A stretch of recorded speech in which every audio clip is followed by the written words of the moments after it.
The city of Minneapolis is filing a declaration after today's shooting to encourage the judge to rule on a temporary restraining order on Monday that would grant us immediate relief and would help stop this operation that has been so harmful to the city of Minneapolis. The state of Minnesota has resulted in multiple shootings and tragic deaths.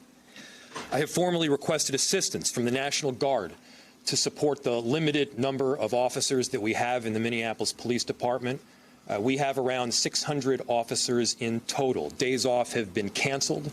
Our incredible Minneapolis police officers have been working tirelessly to do their day-to-day work, and simultaneously, they are put in the middle of these chaotic situations. We will not be able to do this on our own, and so we are getting assistance from both mutual aid jurisdictions as well as the request to the governor for the National Guard, and we're appreciative of the assistance. Our community is tired. Our officers are tired. Our businesses are tired. And this additional support is necessary. And again, the chaos that we are seeing is caused directly by ICE, Border Control, and this federal administration. Our top priority is keeping our neighbors and businesses safe, and the additional support will help us do that. Our community service officers are helping to deliver food to families that are in need. Community members are out there peacefully protesting, making sure that their voices are heard. They're escorting workers to their jobs. They're taking care of daycares. It has been extraordinary how people around our city have stepped up during this difficult time.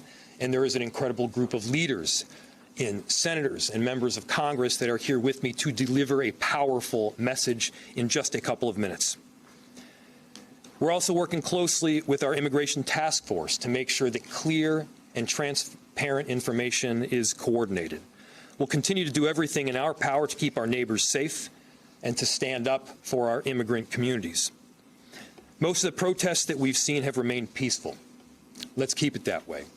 Let's not counter Donald Trump's chaos with our own version of chaos here. I understand that people are angry. I'm angry. I understand that people are experiencing trauma. It makes sense. Our communities have been placed on the very front line, and this has been ongoing now for weeks. It must end. Remember, it's only our city that will suffer if there is damage or destruction that is done.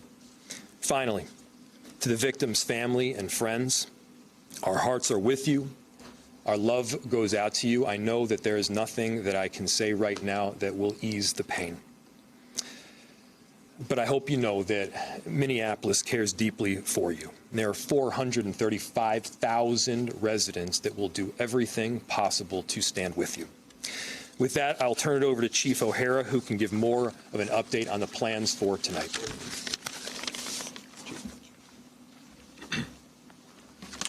Thank you, Mayor. Good evening. I'm going to provide a brief update on the events today and our plans to maintain order in the city. I recognize that this is a volatile and emotional situation, and our focus remains, as it always has been, on de-escalation, slowing things down, and maintaining peace and order in this city. The situation is stable right now, and it is peaceful, and we intend to keep it that way. After our last press update, additional residents and demonstrators gathered today, and the situation deteriorated. Local and state law enforcement officers were surrounded on multiple sides by a mix of protesters and also agitators who engaged in unlawful acts. Individuals began erecting barricades, throwing glass bottles, ice chunks, and at least 2 separate fires were started in the immediate vicinity. Minneapolis police had to escort firefighters so that they could safely extinguish those fires. The #1 priority of our police officers is to protect life and maintain public safety for all people in our community. And so given the volatility and rising public safety risks for residents, for demonstrators, and police officers, state and local law enforcement did deploy less lethal and gas munitions at that assembly in order to allow for a safe egress of law enforcement and to prevent further violence and damage. We do everything that we possibly can to de-escalate whenever possible, and the actions that were taken today were in response to a dangerous and escalating situation that already had multiple confrontations. The gathering at the scene now is peaceful, and we need everyone to respect the lives and property of all people in our community. In order to maintain that peace, we have established a vehicle exclusionary zone in the affected area. That zone has allowed traffic to be safely managed and has significantly reduced the risk of escalation, ensuring access for emergency vehicles, for residents of the area, and for lawful, peaceful demonstrations. This zone will be maintained by uniformed police officers of the Minneapolis Police Department, working alongside members of the Minnesota National Guard. National Guard members will be wearing fluorescent yellow safety traffic vests and will be working alongside uniformed Minneapolis police. In addition to the Minnesota State Patrol and Hennepin County Sheriff's Office that assisted at the scene, the St. Paul Police, Ramsey County Sheriff's Office, and numerous Hennepin County suburban police departments are assisting with answering 911 calls in the city of Minneapolis today. The loss of human life, yet again, is a tragedy. We pray all people can recognize that, and we extend our condolences, as the mayor has said, to the loved ones of the deceased. To the people of our city, we understand that the pressure has been building for weeks. We understand the hurt and frustration that this causes. But again, if you choose to come out, if you choose to demonstrate, peacefully assemble, do so lawfully, and understand that the men and women in this uniform standing here tonight are committed first and foremost to protecting the lives of every single person in this city. We will continue to monitor the situation and provide updates as needed. Senator. Thank you. Thank you, Mayor. Thank you, Chief, for your strong leadership during this crisis. I'm joined today by Senator Smith, as well as Representatives McCollum and Morrison, and joining us in a statement are Representatives Craig and Omar. Our message is really clear and straightforward. We need ICE out of Minnesota. They are not making us more safe. As the tragic killing this morning, as people saw it viscerally on that video, shows us they are making us less safe. With 3,000 agents, which of course includes border control, outnumbering the sworn police officers in Minneapolis and St. Paul by 3 to 1, and even larger than the 10 metropolitan police departments, this is completely out of whack, completely out of balance, and now 3 people have been shot, 2 resulting in death. 1, Renee Good, mother of 3, and now Alex Preddy, a 37-year-old Minneapolis man, a citizen, also a nurse. They both have families that love them very much. This city has been under siege, and I want to make something clear. As the mayor and the police chief are doing their job for this city, it's not just the cities. It's not just Minneapolis and St. Paul, as you'll hear from the members of Congress. It is the suburbs where kids have been lured in and abducted. It is small towns all across our state, rural areas. This has gone way beyond some stated purpose of the fraud investigation or apprehending violent offenders. That's not what this is about anymore when you have 3,000 agents, overwhelming sworn police officers. I took part in that peaceful and powerful march yesterday, all those peaceful people. And then we wake up this morning to this horror. As members of Congress, we are calling on this administration to get ICE out of our towns, off of our streets. It will make us more safe. We, as a congressional group up here, strongly opposed the ICE funding this week. We opposed it this summer when our Republican colleagues tripled the budget, $75 billion. It is now more than the FBI. They reduced the training from 5 months to 47 days. And these are the results. We are also calling for a full and transparent investigation. We have done this before in Minnesota, coordinating with local and state and federal law enforcement. And if they're not going to do it, then they need to get out of the way and allow our very professional Bureau of Criminal Apprehension to conduct the investigation into these killings. And finally, we call on our Republican colleagues to stand with us. I know they know what's going on here because it's happening in their own districts. We have, of course, these shootings, but it is a lot more than that. They know that something's wrong when a Hmong elder is pulled out of a house in his underwear and slippers, and they figure out about an hour later they got the wrong guy, and in fact the guy they were looking for is actually in jail. Or a 2-year-old, a case my office worked on, in addition to hundreds more, who's taken with her dad and then put on a plane to Texas when her mom is desperately trying to get her. We got her back. But none of this should be happening. None of it.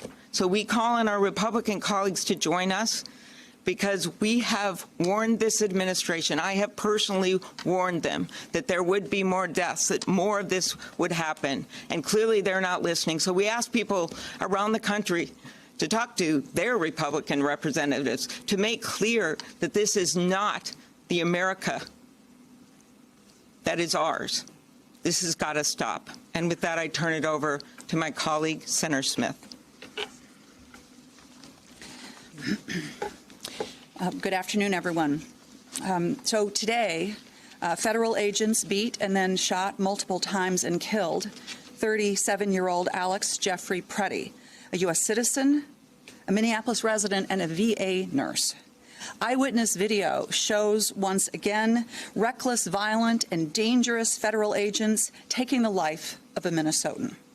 And rather than following standard law enforcement practice, which is focused on public safety and de-escalation, they have killed another person. And the Trump administration has already called Alex Preddy a domestic terrorist.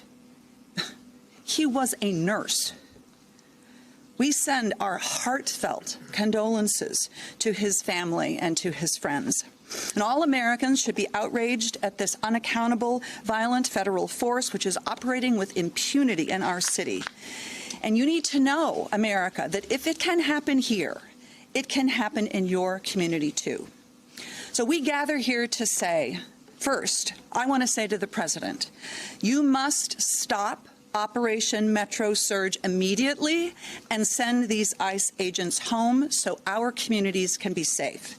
Second, it is essential that trusted, impartial state investigators at the BCA are allowed to fully investigate what happened here today.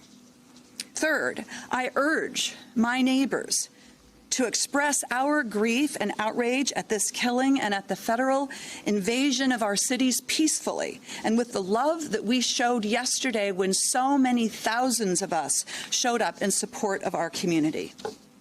And finally, we must have our Republicans in Congress, they must join with us to condemn this violent and unfettered violent abuse of power and to stop it. And they can do that by refusing to fund this agency so long as it continues to kill and terrorize Americans. That is what Senator Klobuchar and I will be working on in the United States Senate.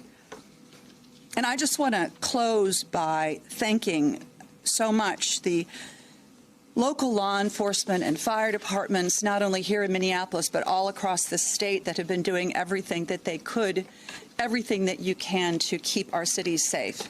I once worked in City Hall, and I know what it's like, and I am so grateful for their relentless work to keep our communities safe.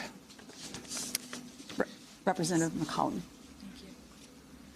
Well, we have a saying in Congress that we agree and reflect in our remarks those that have spoken before us.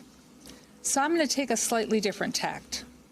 You know, today, this morning, Saturday, we lost another life, and it didn't have to be that way. To all the protesters who have been out there peacefully protesting, who have been harmed and injured, it shouldn't be happening to you either. But I want to take a second, as Senator Smith was, just to reflect on the community. St. Paul stands with you, Minneapolis. The East and West Metro, we're united, as well as all Minnesotans. My phones have been ringing off the hook from frustrated members of communities that are asking me to talk to their Republican members of Congress to do something about the escalation of chaos and violence that has been caused by the presence of the Department of Homeland Security. Representative Morrison and I, along with Representative Omar and Craig, had an opportunity to show with our votes on the House floor just this week how disappointed we are that the president refuses to listen. Oh, well, we're more than disappointed. We are outraged. Part of the bill that was on the floor was to provide more body cameras for ICE. Well, they have them already in the thousands, and they refuse to wear them. So, Secretary Noem, have your officers suit up and put on their body cameras, just like our law enforcement does. To our law enforcement here, we appreciate you, especially those of you who have been working the extra shifts. To the school boards, to the community service volunteers, everybody out there in this community, you make us so proud to represent you in the United States Congress. We hold our head up high with how Minnesota is reacting to this. We celebrate 250 years of this United States of America. And I'll close with quoting Benjamin Franklin. He came out of the Constitutional Convention and he said, it's a republic if you can keep it. Well, we're showing we want to keep it a republic with peaceful protesting. Stay calm, be safe, take care of one another. And when you see a National Guards person out there trying to relieve one of our police officers, know that they're there to protect you. So please respect everyone out there trying to keep us safe. And with that, I'd like to welcome up my colleague from the West Metro, Representative Morrison. Thank you, Representative McCollum. You know, the day after tens of thousands of Minnesotans showed the world how to stand up peacefully against this administration's cruelty, lawlessness, and unacceptable occupation, and demand that ICE leave our state and end this federal invasion, the world is watching yet again as one of Donald Trump's federal agents have shot and killed another United States citizen in broad daylight in the middle of the street. First, we lost Renee Nicole Good, and now Alex Jeffrey Preddy, a 37-year-old man, a Minnesotan, an ICU nurse, a resident looking out for his neighbors as Minnesotans always do.